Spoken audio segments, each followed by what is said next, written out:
We had just moved into a little ranch house in the suburbs. Storybook neighborhood.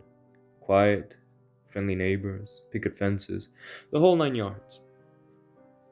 Suffice it to say that this was supposed to be a new start for me, a recently single dad, and my 3-year-old son. Time to move on from the previous year's drama and stress. I viewed the thunderstorm as a metaphor for this fresh start. One last show of theatrics before the dirt and grime of the past would be washed away. My son loved it anyways, even with the power out. It was the first big storm he'd ever seen. Flashes of lightning flooded the bare rooms of our house, imparting unpacked boxes with long, creeping shadows, and he jumped and squealed as the thunder boomed. It was well past his bedtime before he'd finally settled down enough to go to sleep. The next morning, I found him awake in bed and smiling. "I watched the lightning out my window," he proudly announced. A few mornings later, he told me the same thing. "You're silly," I said. "It didn't storm last night. You're only dreaming." "Oh." He seemed somewhat disheartened. I ruffled his hair and told him not to worry, there should be another storm soon. But then it became a pattern.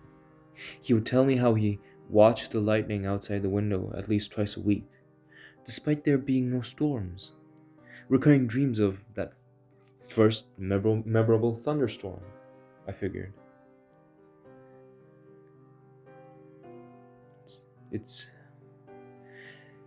easy to hate myself in hindsight. Everybody assures me there's nothing I could have done, no way I could have known, but I'm supposed to be the guardian of my child, and these are useless words of comfort.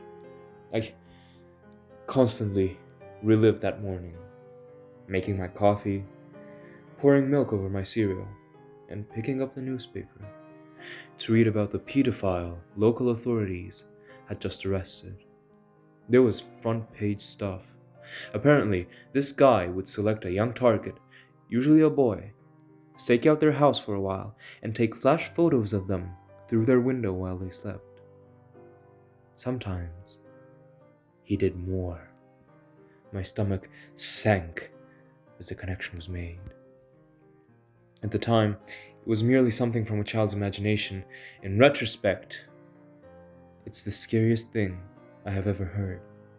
About a week before the predator was caught, my son came up to me in his pajamas. "Guess what?" he asked. "What?" "No more lightning at my window."